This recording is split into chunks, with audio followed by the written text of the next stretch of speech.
You're listening to the Options Insider Radio Network, the home of the Options Podcast. For more quality options programs, visit theoptionsinsider.com or search for Options Insider Radio Network in your podcast provider of choice. Listeners can also access all of our programming through our mobile app available in the iTunes and Google Play stores. Select programs are also available via live stream at mixlr.com/options-insider. That's mixlr.com/options-insider. Don't forget to follow along with your favorite programs and submit your own questions for the hosts at twitter.com/options, stocktwits.com/options, facebook.com/theoptionsinsider, or via questions at theoptionsinsider.com.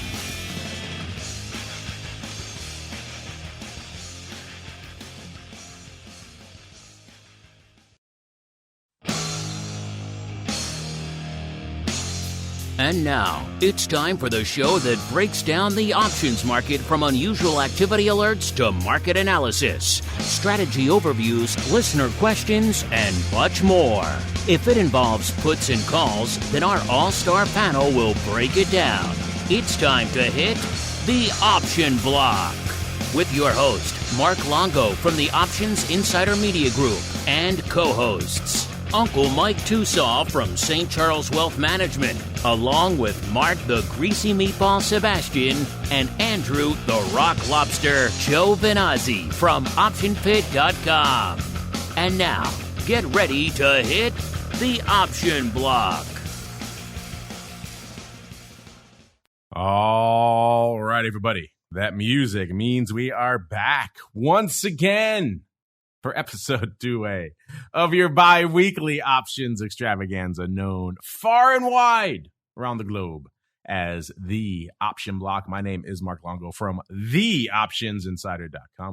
Always put on the. It's all sorts of fun. Theoptionsinsider.com is the place to go, of course, from the network as well, upon which so many of you are binging. You've heard me say it already. Yet another record month here for the network. Thanks to all of you out there who are continuing to drive up my bandwidth bills. We love you all. If you're on the on-demand side, then, of course, keep rating and reviewing if you like what you hear. If you don't like what you hear, hey, I guess just keep your hands to yourself. No ratings. But if you like what you hear, keep rating and reviewing. It does help all the new folk continue to discover the shows. Of course, if you want to go above and beyond, join us live for this show to heckle my co-hosts here. Never me, only the co-hosts. And then, of course, if you want to get access to our great pro Q&As, we had Scott Nations joining us earlier this week, taking on all comers in the hot seat. That's always fun. Tomorrow, we got options oddities coming up, got giveaways going on, all sorts of fun stuff. TheOptionsinsider.com/pro is the place to go to learn more. Of course, no live streams yesterday. Listeners, I hope you guys enjoyed the special live to tape edition we did of Options Boot Camp from that mastermind event. That was fun. I got to check out the new SIBO digs. Didn't see the floor, but got to see the new offices. They're kind of interesting. Not much nicer, shall we say, than the old digs. And they're right down the street here from the studio. So I think SIBO just missed us. They wanted to move a little bit closer to us here in the studio. And mission accomplished there. And let's see who else missed us on the old program today. Let's go around the horn. Let's start in the land that is always dark and stormy and was once the #1 options mecca in the country, at least according to Google Trends. These days, not so much. It has fallen off. Of course, we're talking about the dark and stormy shores of Maine, where we are joined once again by the rockingest of lobsters, Mr. Andrew GIOVINAZZI from OptionPit.com. Mr. G, how goes it in the once options mecca, sir? The once option mecca is doing well, and I have to say, it has been dark and stormy to type. So your moniker for Maine is apt. You're descriptive. It's like that movie Rebecca with Orson Welles. I just dark and stormy on the coast. Just have to speak the words and it comes to fruition, sir. That's the power of the network. And I've also described it as a quiet and tranquil hamlet. And lo and behold, that is the case as well. We're talking about St. Charles, where we are joined once again by the uncleest of Mikes, Mr. Uncle Mike Tosaw from St. Charles Wealth Management. Uncle Mike, welcome back to the show. How goes the quiet and tranquil hamlet, sir? Very quiet, very tranquil. Gotta love it. St. Charles, Illinois, the greatest city on earth. There you go, listeners. Once dark and stormy, once quiet and tranquil. I'll let you choose what you prefer as you keep on rolling right on into the trading block. It's time to break down the latest topics, trades, and trends in the world of options. It's time for The Trading Block. All right, everybody, welcome to The Trading Block, the portion of the show where we break down what the heck is trading, what the heck is trending out here. Another one of these days, listeners, where the markets are kind of having a hard time getting out of their own way. The S&P is kind of almost literally unched after selling off earlier in the session, then trying to rally, trying to get back to that ever elusive 4,300 level. I think got up to about 4,286 or so, then came right back down, about 20 handles, now trying to rally again. We're kind of unched literally right now as we speak. We see the NASDAQ up ever so slightly, about 0.1%, and the Dow off about 0.33%. So it's one of those weird days. The market struggling to find its footing after having a couple of interesting days when the markets have been buffeted hither and yon out there by good news and bad news. Are we rallying? Are we selling off? Do we buy this rally? Is this kind of is it overbought now? Is this a bit of a dead cat bounce? Is this just the pause before the next leg up? All these debates weighing on the market right now. It means coming into showtime, our old friend VIX Cash kind of reflecting that. It was literally unched when we kicked off the show from where we were on Monday. It was about exactly a 20 handle. Again, that is pretty much literally unched from where we were on Monday's show. VVIX 87 down a whopping 1 point from where it was on Monday's show. VXX, who knows what's going on with this product anymore. Right now, it happens to be down 0.3 to 21 even. So read into that what you will. UVXY 880, literally unched from Monday's show yet again. SVIX 1410 when we kicked off the show. That's up a whopping 1/10 of a point. UVIX 860 down a 1/10 of a point. So UVXY and UVIX, they were hanging out at close to the same level on Monday. Now they are a whopping 0.2 of a point apart. Which would you rather have right now, listeners? And VolQ, a.k.a. the product that our guest on the Pro Q&A created from Tuesday, 23 3/4, up about 1/4 of a point. All that a long way around to saying a whole heck of a lot of nothing right now on the screens. Let's head out to our compatriots to see if they can add a little bit more color. Let's go out to the quiet and tranquil hamlet first, because these are kind of quiet and tranquil markets. Uncle Mike, sir, what you got in store for us today? Well, 4,300 seems to continue to be the key number. We have just a lot going on. I shouldn't say a lot going on, but we have a lot of things to talk about, I think. We have Bed Bath & Beyond, of course, seems to be the story of the day that everyone's talking about. And could that be the next meme? That's the debate, but that's something that's definitely may or may not be a meme, but it's definitely a mover, that's for sure. So watching that, also watching just the 10-year and how we're having a little bit of an uptick today. Nothing too major, but we still seem to be going to the level to where the 10-year seems to be normal again, in that we're not going down a lot. Whatever expectation there is for the Fed, it appears to be put into play. So it seems and feels like it's somewhat more normal. But in this day and age, what the heck is normal anyway? In terms of some other things, we do have a little bit of a rally in energy. That's not surprising, with crude just going over the 90 mark again. Or just as I literally say this, it just went over the 90 mark. Not a ton of movement today in natural gas, but we are getting 2% move in crude oil. And let's see, how do I put this delicately and eloquently? Bitcoin still sucks. And so from there, that's what I'm reading today. That's what I'm seeing. We still have a VIX below 20, and that's what's going on in the eyes of Uncle Mike. We got to get Uncle Mike on the crypto show. What do you say? We'll have a debate, point, counterpoint, you and some of our crypto guests, some of whom are, shall we say, hardcore in the crypto space. And you too can air your views on the crypto space. What do you think, Uncle Mike? Point, counterpoint on crypto. I think that would be kind of like Roddy Piper going in back in the old days when I'd be treated like Roddy Piper was in his early days of his wrestling career, probably. But if you want to do it, I'm up for it. But I don't know about the hate mail, though. You're probably you'd get hate mail by association for just having me on the show. Yeah, you would kind of be persona non grata on that show, I do think. But it would make for intriguing listening. So we shall see. We'll find someone super hardcore, super knee deep in the weeds. I mean, I like crypto. I'm interested in it. I do trade it, but I'm not super hardcore. Some people out there are super hardcore. We'll get one of those, get Uncle Mike. We'll let the dust settle. Let the chips fall where they may, listeners. Place your bets. Uncle Mike versus Crypto Hardcore. Coming soon to the Crypto Rundown. Let's go out. Speaking of a guy who just loves himself some crypto, can't get enough. It's the Rock Lobster. If I'm talking to him in between shows, chances are he's slinging some ETH, maybe some Solana, maybe even getting a little bit of Avalanche out there. You can't get enough, Mr. Rock Lobster. I'm glad to see you paused your crypto buying to come join us on the show. What's lighting up your tape today, sir? Well, I guess, I know there's plenty of people that have made money in crypto.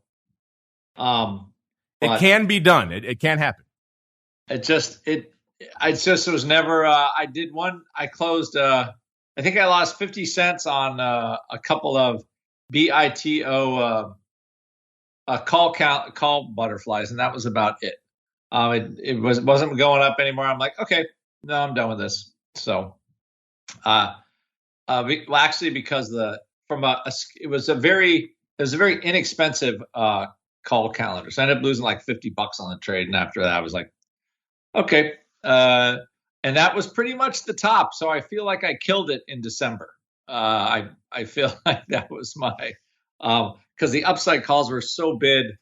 The calendar was super cheap, so you could do a lot of calendars for not a lot of money, but it didn't go up anyway. So anyway, be that as it may, that was my adventure into crypto. Although if I would have done my normal hedging routine, I probably would have been a home run, because I would have bought a couple of puts against all those flies, and the puts would have paid me a ton of money. So the crypto universe, it's what I still don't get it. But people seem to think all these, so if you can basically create a currency out of thin air, and then all of a sudden it's supposed to have some value. I don't know. I question that a little bit. But maybe other people think that it will work. As far as the market we have now, I think the Fed released some minutes yesterday, and they said, well, the economy looks like it's slowing down, but inflation's still pretty solid. So besides, I think there was some CPI index numbers that were bandied about, that the rate of change of inflation was 0, and there was a little bit of word salad around inflation numbers. They're still 8.5% higher than they were last year, and that number does not look like it's going down significantly. So, I believe that's still. And then if this rate holds next year, inflation will be another 8.5%. So I don't see how we don't have any inflation. It's just not going up as fast as it was. So that apparently is the Fed's dilemma. And historically, the 2 times they have raised, they're going to keep raising until it goes down. And at this point, it's 0.75 of a point per month. I don't know what they're taking their time for. Maybe because they're figuring the softening economy will slows things down. Although I have seen, gas prices are definitely, I would say 25% lower than they were. So they've come off quite a bit. Car prices are a little lower. It looks like housing prices start to go lower, but there's definitely housing starts. So there's lots of data pulling things down. So in the short term, we're literally, the SPX is back to where it was when the Fed said, hey, we're going to raise rates aggressively to combat inflation. So literally, SPX is back where it was, and VIX is back where it was. And it was almost like April, May, June, July, never happened. We never traded 3,700. It was all a big facade. So I think, and that's where we sit now until there is something to push stocks the other way.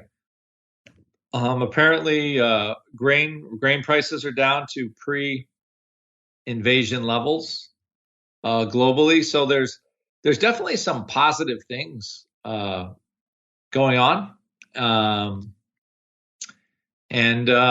But as far as from a market point of view, if you're looking for a catalyst here, I think we need a little bit more positive catalyst. I don't think the Inflation Reduction Act was necessarily a huge positive catalyst.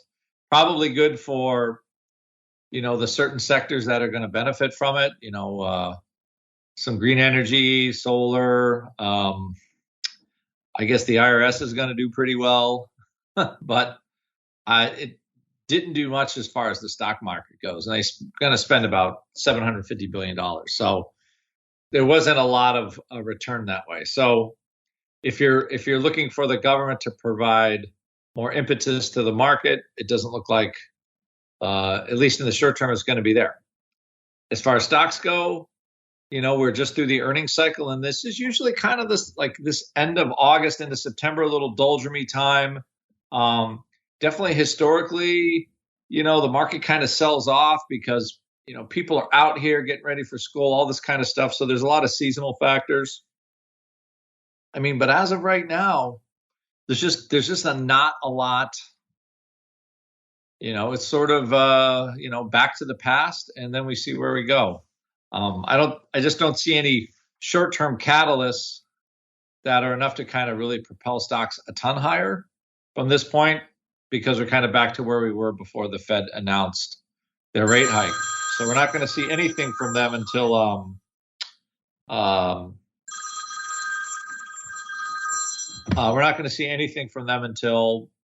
of September.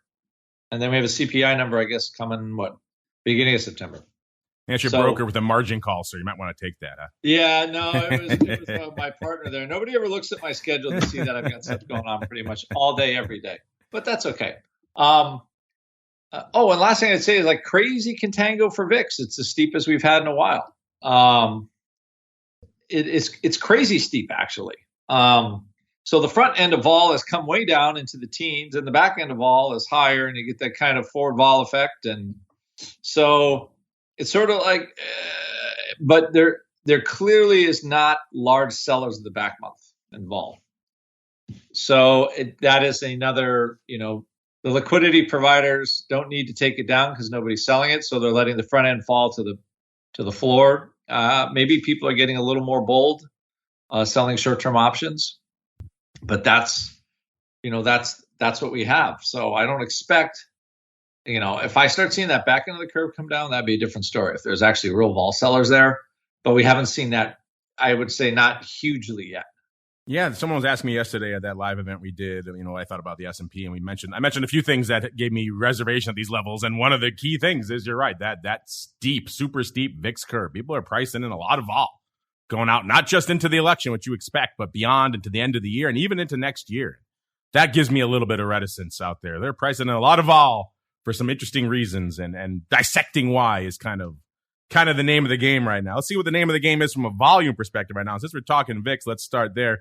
VIX is kind of shrugging its shoulders today. This looks like the kind of numbers you would expect from a day in the middle of August, which is exactly where we are, listeners. 166,000 contracts on the tape. So a whole heck of a lot of nothing, really. The ADV 433 doesn't seem like it's on track to hit that today, but who knows? The second half of the day could be a banger. SPY 2.8 million, looking a little bit more robust. Still not close to not at half the ADV yet. The ADV 6.33 million out there. The S looking a little bit more robust of the three, 1.3 million for the S. That's actually pretty decent paper for right now. The ADV 2.1 million out there. So some stuff going up in the S. Small caps looking pretty active as well, over half of their ADV already. 396,000 contracts on the tape. The ADV 741. If you want more small caps and a whole bunch of other fun stuff, be talking about those in a little over an hour on TWIFO. My producers tell me the once in future, not present Dr. Bix has sorted out his issues, so he will be on the show this week, lest he face the wrath of our producers. So we shall see. Don't hold me to it. But that's the rumor that he'll be joining us. We'll see if the Skype gods smile upon him in about an hour. And the Qs, 1.14 million. The ADV, about 2.5 million out. Let's get out to the most active single names. Let's see what kind of day we're having out there. And actually, this is a pretty active day. This does not look like a day in the middle of August like it did when we're looking at VIX out there. Let's start in the old Googles, a.k.a. Alphabet. That's our number 10 this week. 228,000 contracts on the tape. So that's nothing to sneeze at in terms of what it costs to break into the top 10 most actives today. Usually a day like today, mid-August, you might expect a similar number to what we're seeing in VIX right now, about 160,000. But no, we're getting 228. That's respectable. That gets us to Alphabet. It's up about 0.5%, or right around 120.25 right now is where it's trading. Number 9, Uncle Mike's nemesis returns yet again. It is Cisco. Cisco, 232,000 contracts, up about 6% or 49.5 bucks is where it's trading right now, up nearly $3 on the day. Number 8, the artist formerly known as Facebook. Yep, it's Meta, 242,000 contracts on the tape. It's kind of unched today, hanging out at about 175 right now. Looks like they came for it earlier. It got down to 172. Then it rallied all the way up to nearly about 175.5, and now it's hanging out right around 175. So interesting day so far for Meta, even if right now it is kind of unched. Then we got the symbol twins back in action and neck yet again. Number 7, AMC. How are the memes hanging out there at 355,000 contracts, listeners? So the memes are not playing today. AMC off $1.50 or about 7.25%, hanging out right around 1980 right now. Coming off, let's see, what was its high recently? Got up to 2604 on Tuesday, and it was even higher than that to start the week. You got up to, it looks like it was higher to start the week, so about almost 27. Right now, not feeling as robust. Number 6, right behind it, the other half of the symbol twins out there. We have AMD, 403,000 contracts. That's trading right around $100.50, up about 230 or about 2.3%. The math is easy when it's trading right around 100, listeners. Let's go to number 5. It's NVIDIA, 415,000 contracts on the tape for good old NVIDIA. And it's also hanging out right about where it normally is, right around the number 4 to 5 spot. You'll see today it is up $4.50 or 2.4%, 187, almost 188. So a nice little pop here for NVIDIA today. Number 4, we got the Amazonians. They are back. They're at 420,000. Someone tell Elon Musk it's his favorite number. Also trading 142.40 out there right now. So a nice little run out there for Amazon over the past month, up 25%. It was threatening the 100 handle not too long ago, and got down to 102 on 103.67. No, 102.13 on June 14th. Before rallying a nice 40 handles from there. Nice little run for Amazon. Number 3, we've got the old Tesla when he's not busy pumping, dumping Man United. He's over here at Tesla. Today it's up a whopping $1.85 or nearly 914 is where it's trading right now. So kind of unched on the day, but good enough for 684,000 contracts. Number 2, yes, I said number 2. It's the fruit company, 904,000 contracts. So a pretty active day for Apple, all things considered. Not the most active, but not nothing either. It's kind of unched on the day after kind of bouncing off between the 173.5 to 174.5. It bounced that way a couple of times today before kind of settling out right around 174.40 right now. Again, good for 900,000 contracts. But it's what Uncle Mike mentioned earlier that is dominating the tape today. It is Bed Bath & Beyond. Are the memes back? BBBY would have you think yes, with 1.06 million contracts on the tape out there right now. $18.12 is where it's trading, off nearly $5 or 21.5%. You know, I was eyeballing some put flies out there yesterday, and I had ended up they weren't lining up the way I wanted, but they were looking pretty nice. And then I had to go off and do that live event. And now here it has moved. See the literal cost I pay, listeners, for doing content for you folks. I miss great trades, but this one seemed like a screaming no-brainer out here. $5. Does it have more to go? I guess we shall find out there as we keep on rolling. Let's see what's lighting it up. From an earnings vol perspective, still a pretty hot week. Tuesday, we had Walmart and Home Depot. Wednesday, Target, Lowe's, and Krispy Kreme. Today, we have Kohl's, BJ's, and AMAT. Tomorrow, we have John Deere and Foot Locker. Luckily for you folks, because we like you, hot off the presses from our friends over there at Oratz, we have the earnings move results, earnings move, earnings season, and earnings trades reports. Yes, 4 reports. Count them, 4. All for free because we like you folks. Let's look at the earnings move results right now. That's telling you what's breaking right now. What are the hot earnings developments popping off this morning? We've got Cisco, again, Uncle Mike's nemesis here. August 17th after the bell is when they were popping off, listeners. So yesterday after the bell. 46.66 is where they were going into their announcement. They're pricing in 5.2%. They delivered 6.4%, so a little bit of outperformance, about 23% outperformance, listeners, compared to what they were pricing in. BJ's, so going on to the wholesale club market, they were this morning before the bell. They were at 69.13 going into their announcement. They were pricing in 7.7%. They delivered a whopping 7.8%. So I guess the market makers knew what they were doing out there. We also got everyone's favorite, Wolf. This was yesterday after the bell, a.k.a. this is Wolf Speed Inc., developer of wide band gap semiconductors. They were yesterday after the bell. That's like the ticker. Rock Lobster's right. I do like a good ticker, and I like Wolf. 85.65 is where they were trading. They were pricing in 10.2%. Get this, listeners. They delivered 25.6%. They were trading at almost 108 as of the time we ran this report. They're actually almost at 111 right now, up nearly 30%. So Wolf Speed is moving at light speed right now. Does that have some meme characteristics to it? Name you never really heard of before, popping nearly 30%, doing some decent numbers. That feels kind of memey. I'll have to look at the vol, but I'm guessing it's a little bit juicy out there right now. So intriguing stuff. You guys fans of Wolf Speed Inc.?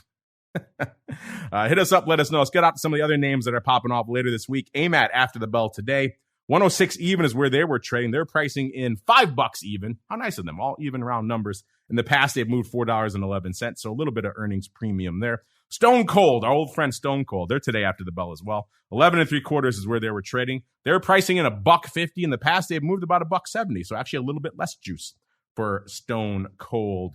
Let's go out to Dick's Sporting Goods there. Well, before we get there, because that's all the way to next week. We can hold on to them for next week. Let's go out to Foot Locker tomorrow, 19th before the bell. 32.5 is where they were trading. How much shoe vol is there? Let's find out. They're pricing in $3.36. In the past, they've moved a whopping $2.94. So a little bit extra juice. Tractor vol. Let's go to John Deere. They're tomorrow before the bell as well. 364.70 is where they were trading. They're pricing in $17. In the past, they've moved $17.81. You might think there'd be a little bit more vol in tractor land, given all the volatility we're seeing in ags and in inputs and everything like that. But apparently a little bit less vol is the order of the day right now in John Deere. So intriguing stuff. If you guys want to see that for yourselves, including all the stuff that's coming up next week, listeners, we've got the Dick's Sporting Goods. We've got Intuit. We've got NVIDIA. We've got Snowflake. What's up with that formerly hot IPO? You can go see for yourselves. Dell, Marvell, a whole dozens of tickers popping off next week, listeners. Also, the earnings season report. Matt was on with me on the advisor's option earlier this week. He said they kind of adjusted how they measure the actual versus implied move, which is why we're seeing a little bit more green this cycle versus last. Week 1 and week 2, 93%. Week 3, 113%. Week 4, just an amazing 133%. Week 5, 120%. All that averaging out to 110%. That is extremely bullish compared to what we've seen in the past, which is an average of about 86% per cycle since the start of the pandemic. So that's looking pretty optimistic. If you want to see that for yourselves, you know where to go. It's like, no, actually, no, I take it back. There is a new trade going up today. They are looks like they are getting a long straddle today, entering a long straddle in Navigator Holdings, Inc. So add that to the list of nearly 90 long straddles and 62 long calendars that we are tracking for your trading pleasure, listeners over there. All 4 of those reports completely for free. TheOptionsInsider.com, because we like you folks. Meanwhile, we got to keep on rolling. It is time to get weird. It is time to get wild, at least weirder and wilder than we usually are. It is time for the Odd Block. It's time to break down the most interesting, unusual, and downright questionable options activity that's been identified by TheOptionsInsider.com. It's time for the Odd Block.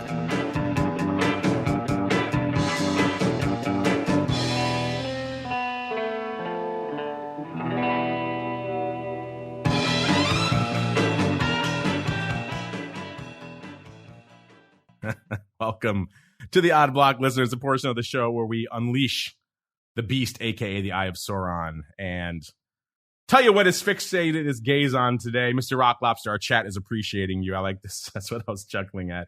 They said the 80s called. They want their rotary phone back. They're talking about your phone ringing from earlier, sir. They said you are the hero we need, not the hero we deserve.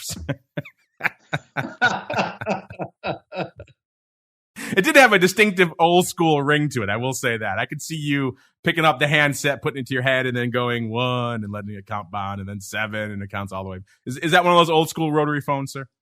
Well, it's the old school rotary phone sound. I mean, don't you remember though when you were a kid, you grab that old school phone and you get like tied up in the cord, you know? Oh yeah, they were all out of whack. They were fantastic. Yes, great for choking yourself if that's what you want. Yes. You know what? I'll bet you not very many kids choked themselves to death back in the old days because they were smarter than that. They're like, maybe this won't work for me. Maybe it won't work for me.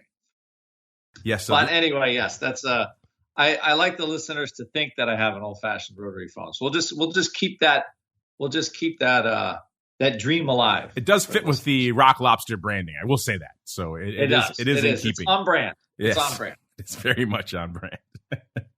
Let's see if our trades are on brand today. Uncle Mike, I apologize. It's kind of like a trifecta of Cisco today. So if you want to go elsewhere or just storm off the show and protest Uncle Mike, I will understand. I will understand because we got Cisco back again. If you're one of our newer listeners, maybe we'll have to have Uncle Mike explain his deep reticence for Cisco. Perhaps later on the show today we can do that. But so right now we've got more Cisco on the docket for us today, listeners. Of course, ticker symbol CSCO. Having a good day. I just broke them down earlier in the earnings volatility report there. They're trading 49 and about a half right now, up about 2 3/4 or nearly 6%. Let's see. On the year, a year ago, they were trading 55.15. So they're still down about 10% on the year, even with this pop. And then they rallied all the way up to about 64, actually 64 and a quarter. That was on December 29th. And then it was pretty much straight down, including they got down to $50 on May 17th. And they fell off a cliff. They went from $50 down to about 41 on May 19th. So obviously some bad earnings afoot there in that cycle. And then ever since then, looks like they hit 40.82 on that day. And ever since then, they've been kind of slowly rebounding and making their way back, including a nice pop from about $45 on August 8th, up to including today's nice pop. They're up to nearly $50. So they hit 50 exactly today, 50.00 before retreating off of it today. So intriguing stuff. Let's see what our Eye of Sauron found out there. We haven't gone out to Cisco in a while for obvious reasons. Don't want to offend the tender sensibilities of Uncle Mike. But let's see. What did our Eye of Sauron find out there today? Oh, pretty sizable print. We got 20,000 of the D's doubles, a.k.a. the D's 55 calls, going up for a nice, juicy 81 cents. This is a 22 vol. So again, that's not meme stock vol. It's not 100 or 200. But I guess for Cisco 22, it's not nothing. Getting 81 cents at the end of the day, so you can't sneeze at that. This was someone coming in after the earnings announcement and just blasting away on what vol remained. They said, you know what? I like my stock. I like the number. I like today's pop. If it keeps rallying up to 55 by December, I will happily dump my stock. In the meantime, I will take a nice 81 cents to do so. So not bad, not terrible. We don't hate this one. The next, actually, I take it back. There's another announcement within this cycle all the way through to December. So they actually have a second earnings baked in here on November 16th. So they're dealing with 2 cycles here for this 81 cents, which is kind of interesting, kind of intriguing. Maybe I like the 81 cents a little bit less in hindsight now that I see that there is another cycle baked in there. But still, it's not 11 cents. You can't hate it that much. Mr. Rock Lobster, what do you think? Somebody may be saying this far but no farther for Cisco to the upside. And if it goes there, they don't mind dumping a whole bunch of stocks, sir. Well, Cisco is one of those ones that just, it has these rallies and it just kind of goes to die. For as big a company it is that actually it does have some revenue growth. I guess everybody's all feeling burnt from, the late 2000 or the, 2000, 2001. I think when it went from 80 to $16 or something like that. But I think call buying is a rough. I'll make it easy. I like the buy ride. I think it's a decent idea in Cisco. So I'm figuring this is a covered call, and it probably should work fine. Would be my guess at this point. Nothing super fancy, but it just goes to show you that they're more than happy with a little bit over 1.5% on just the call premium till December in that stock. So, it'll pay, what is that? $220,000 is $1.6 million. So that'll pay some bills. That will definitely pay some bills. That's more than a few of your proverbial girlfriend's Ferraris, sir. So by that metric, it's pretty good. Is that meme? That meme kid is moving from what did he squeezed everybody in BBY, and now he's taking all his money and moving into Cisco. Taking all his money and dumping some Cisco calls, because what's hotter with the kids than Cisco systems? I ask you. Hot name on the talk right now. Reddit can't get enough. Cisco systems. Let's see if we can find another hot name for you listeners out there. You guys want some old school, maybe a little bit closer to meme style paper, maybe we got you covered here. Let's go out to TECK Resources Limited, Class B, ticker symbol TECK, TECK. This is TECK. This was TECK Kaminko until about a decade ago. This is a natural resources company out of Vancouver, BC. Beautiful area up there. Ticker symbol TECK, TECK. Trading right now $34.62, up about almost half a buck, or about 1.25% today. On the year, let's see, a year ago it was trading $21.71. Around that time, they got down to their low for the year of $19.32. So they were pretty much at their nadir about exactly a year ago. And then ever since then, it's been pretty much straight up with a little bit of a dalliance. They hit their high for the year. Guess when, listeners? Not June 8th. June 8th adjacent. June 7th. They hit $45.90. Then it's like someone just let the air out of the balloon right after that. So June 8th comes along and see you later. They got down to $25.73 on July 14th. So a month later, they were substantially lighter. And they hovered there for a while, it's like until the beginning of August, and they started shooting back up again. And right now they're back to where they are, mid-30s again. $34.63. Let's see. They're engaged in mining for coal, which is a hot one right now. Obviously, people can't get energy in a lot of areas. So they're actually bidding up other alternative sources like coal. And so that probably makes things a little bit rosier here for names like TECK Resources. Let's see what our Eye of Sauron found. Maybe folks are still feeling that love out there. Are they dumping a bunch of it? Let's find out. Looks like we've got some SEP 37s. So about almost a little less than $2.50 out of the money calls at this point, going up 5,800 times for $1. Looks like paper pretty much paid $1 for these. There was a 48 vol. So buying calls on a name that's had a decent little pop, that's kind of meme related. It's not really a heavily, I'll have to go check the short interest, but it doesn't seem like it's a heavily shorted name, so I might miss that criteria. Also, the vol, 48, not quite triple digit, so not quite meme level vol, but it's still pretty rich, certainly more than double what we just saw in Cisco. So that's certainly a decent amount of juice. The stock was pretty much right here when these went up. So this Mr. Rock Lobster, you're just talking about how you don't like buying upside calls, how it's a hard trade. Well, let's explain that to our friend here in TECK who really loved nearly 6,000 of the SEP 37 so much that he paid $1 for them, sir.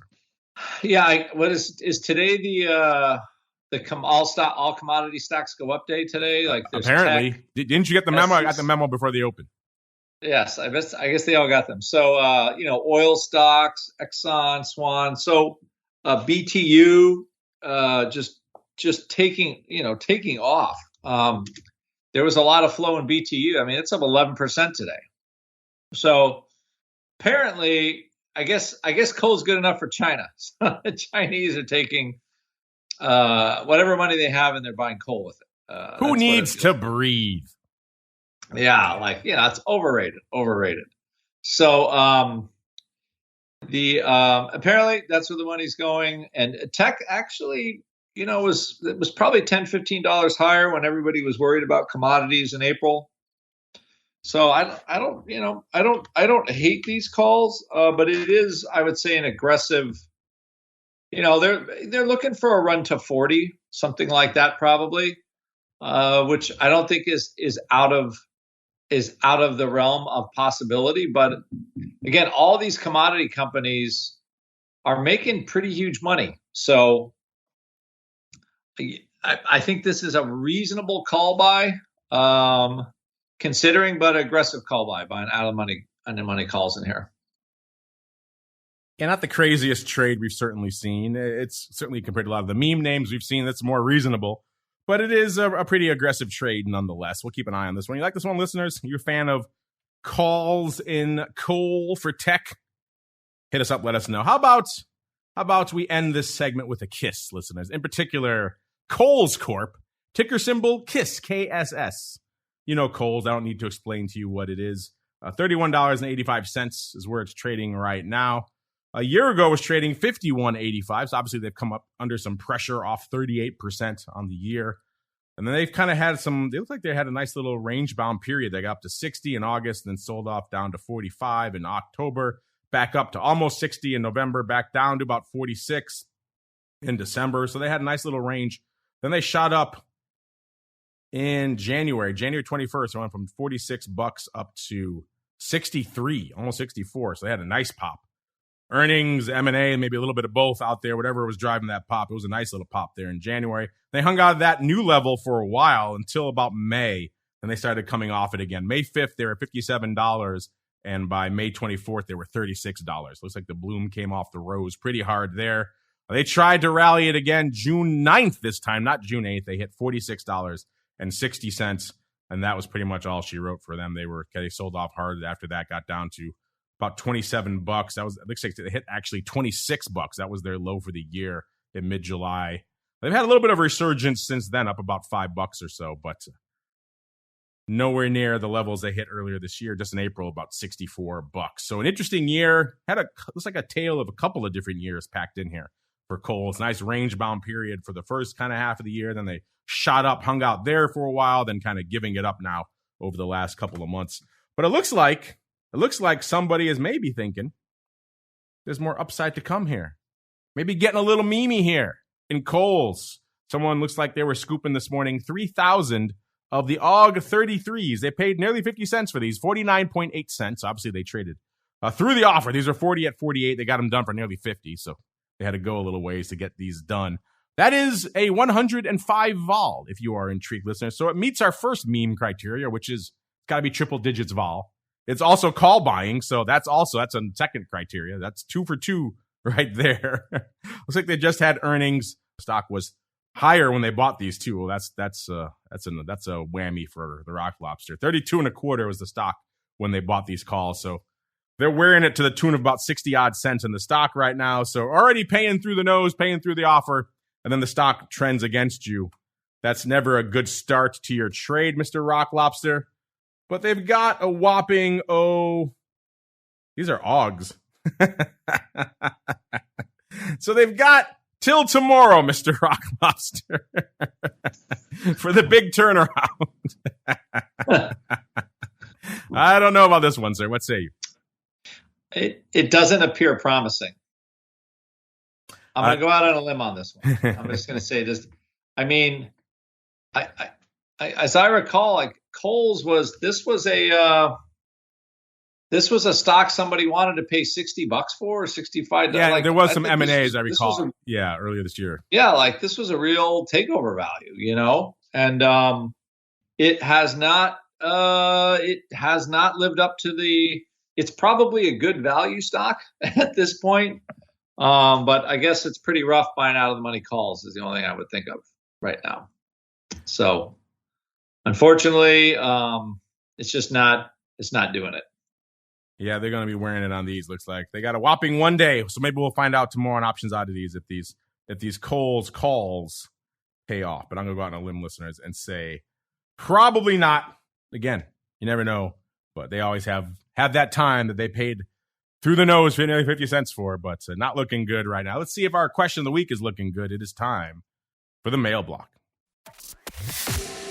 It's time to take your seat on the All-Star panel as we read your emails, tweets, Facebook messages, website comments, and much more. It's time for the mail block.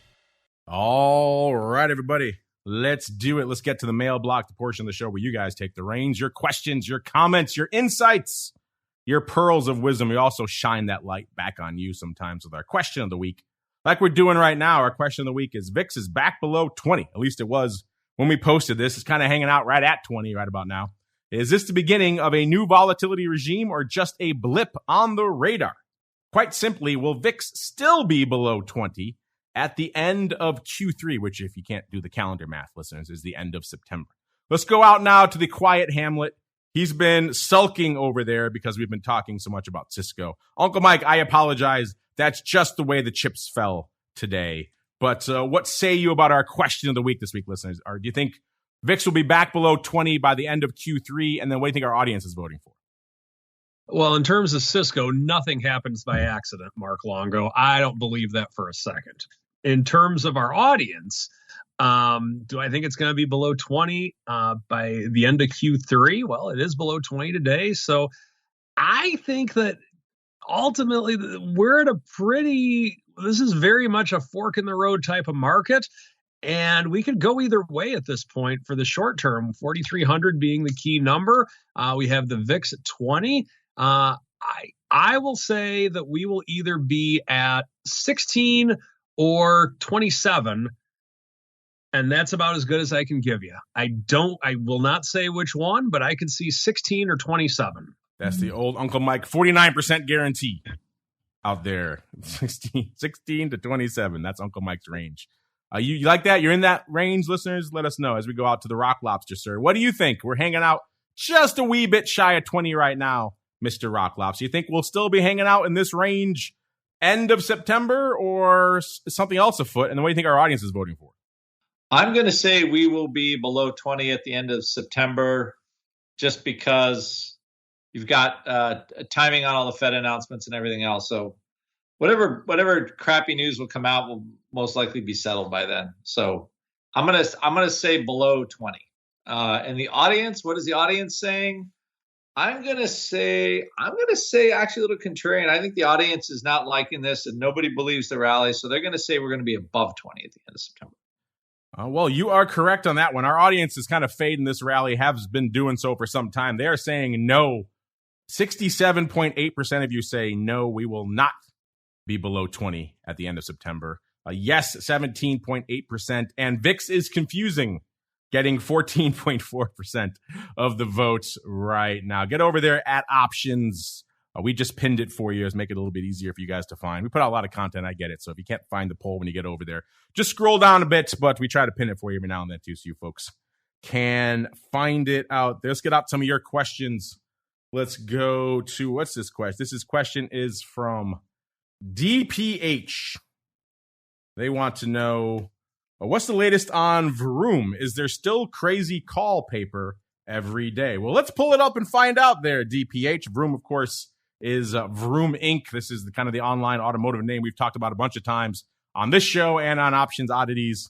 It was a hot name. People were selling some puts in it for a while. I think around the 2.5 strike, it dipped below that level, got down to about $1. Had quite the resurgence. We were talking, I think it was on Oddities for a lot of our listeners. If you got some stock, maybe selling some of those covered calls is the way to go. And it looks like a lot of you did, which is good because the stock did retrace for a bit. It's back to about 210 now, so it looks like it has regained some of that momentum. Let's see what's lighting it up out there today. Who is this? DPH. We've got a whopping 1,150 of the 2 calls going up, expiring tomorrow. That's the big trade out there. It's like someone buying 500 of those. Now, again, this strike has been kind of active, so it's kind of hard to tell if this is opening or closing. I don't know if I would call the 2 calls a crazy frenzy of call paper out there. That's kind of more along the lines of what I expect. It's at the money. We've got a whopping 300 lots of the SEPs going up out there as well. Let's look at yesterday and see if there's any more activity out there in good old Vroom. It's like people dumping a bunch of longer term calls yesterday. Some folks may be getting the memo, wanting to sell those covered calls. This time going out to Jan. Looks like about 1,500 of the Jan 2s. Paper dumping those for 80 cents. Jan 2s. Those were, let's see, the stock at the time was 2.25. So these were in the money calls. I don't love that. There were better levels earlier. You could have sold the 2.5s or even the 3s closer, I think like September, and gotten a good chunk of that change and out of the money. So you get a little appreciation with the stock there too. But if you want to just clip all your upside for 80 cents, I guess that's a decent chunk of a stock that's around $2. So percentage wise, it's not bad. It's like SEP2 is also trading. So yeah, it hasn't come up on our scans in about a week or so, DPTH. So it hasn't been lighting it up. I think part of that is because the stock has kind of just retreated a little bit after that nice pop. Let's look really quickly at the saga over the stock. I typed in your handle, listeners. I didn't type in. I don't want DPTH stock. I want Vroom stock. There we go. All right. Yeah, it got down to below $2 again last Friday, $1.84, and then it hit $2.34 this week. That's what looks like around the time that person dumped those calls, and then it's kind of been trending lower ever since. On the month, the high was $2.46, so about that level, you were getting nice, attractive levels, obviously for the 2.5s and even for the 3s and above. So yeah, that guy looks like he missed his opportunity back on August 8th when that was really good covered call selling, trying to make it up, selling some in-the-money calls in January. Mr. Rock Lobster, we've talked about this name a few times. Has it come back on your radar since? Anyone maybe in your pit chat, talking or trading or asking about Vroom? Yeah, I still own some of the 2.5s with the long duration. So when I bought them on the volume, and the trade's been a total stinker. I just love the fact that this was a $70 stock and now it's a $2 stock in a year. Like, what did the people at 70 not know and the people at $2 know? It still makes me kind of giggle a little bit. Like, people loved it at 70 and then nobody wants it at 2. So yeah, I can't figure this company out. So it's an interesting one. It has revenue. It looks like it's an ongoing operation, but they can't seem to make any money. It's really weird, but they sell cars, and I guess, selling cars now is a good business, but it hasn't helped this company. I mean, it's basically trading for under the cash they made in their IPO. So, the market's valuing the company literally at 0. So always a good sign. Yes, I guess this, unless something changes, it reminds me a lot of some company like something that's trading below the cash it got from its IPO too. So. Just because it's back below $4 again, don't hold it against me, sir. I found you some in the wild. It exists. It does exist. Again, it's another one they have revenue too. We both missed our chance to dump some, let's say, 4.5 calls on this one. Big shot. A big moment in the sun. Our shining moment. Yeah. I do love, while all of our audience was dumping 2.5 and 3 calls in Vroom, you were buying them, Mr. Rock Lobster. So you were on the other side of those trades. And I was lauding our audience for dumping some of those, but the Rock Lobster, they were smart. Apparently choking on those now. But who knows? We shall see. We shall see if this stock can return to its former glory, along with Oatly. Meanwhile, it's time to lay down what we're keeping an eye on for next week. It is time to go around the block. It's time to tell you what we'll be watching on our trading screens until the next episode. It's time for Around the Block. MU in the chat says he already bought his calls back that he sold for a nickel. So that's the way to do it. Dump the upside, take them off the table when they're worthless, and then you could live to fight another day. I like it. So well done. Hey, sell some to the Rock Lobster. I hear he's 80-cent bid going out for these calls. Let's go around the horn. Let's go back to Uncle Mike. In addition to paying close attention to CSCO earnings, Mr. Uncle Mike, what is on your radar until we gather here together on Monday? Once again, to battle for the ultimate Sergeant Slaughter prize, sir. Oh, no. He's so angry about the CSCO that he had to go, listeners. So I will just say for Uncle Mike that he is watching a lot of CSCO and also just buy CSCO. That's what he's got going on. Mr. Rock Lobster, sir. What about you, sir? What are you keeping an eye on until we can gather here together on Monday's show? Well, can we break 4,300 SPX and stay there? And can VIX get below 19 before tomorrow? Those are all of the exciting things I have before I talk to you again. Even though I won't be able to talk to you Friday, it'll be next week. There you go. As you sound like you're falling off your chair there as we head into, unfortunately, listeners, the end of the show. All right, everybody. That music means we are unfortunately done. Uncle Mike had to run, so I will do his plug for him. You know where to go. Mike Tosaw, at Mike Tosaw, Tosaw, all one word, on Twitter is the place to go. To give him a follow. He wants to build up his Twitter following. Give the man a follow. It gives him a warm, fuzzy. And then, of course, head on over to stcharleswealth.com to get your content fix in between episodes of this program. Mr. Rock Lobster, where should folks go if they want to learn more about the Land of the Pit? Yes, go call Ted. Remember, call Ted, 888-TRADE-01. And you can find all of our wonderful products, whether you want education, you want trade ideas, you want daily entertainment. If you like hearing me talk about options and you want to learn, all of those things are here. We, Option Pit, are growing by leaps and bounds, and come on along for the ride. Come along for the ride in the Land of the Pit. Speaking of rides, you don't have to go anywhere right now, listeners. That's the end of the option block, but we will be back in a little bit for TWIFO, all you folks hanging out in the live chat, mocking the Rock Lobster. I'm with you. We'll be back in a little bit. So they tell me, with the once and future Dr. Bix. They told me that last week, too, so don't hold it against me. We shall see. if he has fixed all of his issues over there. But that's the rumor. Once and future Dr. Vic's coming up in a little bit on TWIFO. All you folks listening after the fact, hit next. Back again tomorrow, noon Central, 1 p.m. Eastern for volatility views. And then after that, getting crazy, getting wild with a little bit of the old options oddities for all you pro folks. And then back again on Monday, another episode of the Option Block. Stay safe out there, everybody. You're listening to the Options Insider Radio Network, the home of the Options Podcast. For more quality options programs, visit theoptionsinsider.com or search for Options Insider Radio Network in your podcast provider of choice. Listeners can also access all of our programming through our mobile app available in the iTunes and Google Play stores. Select programs are also available via live stream at mixlr.com/options-insider.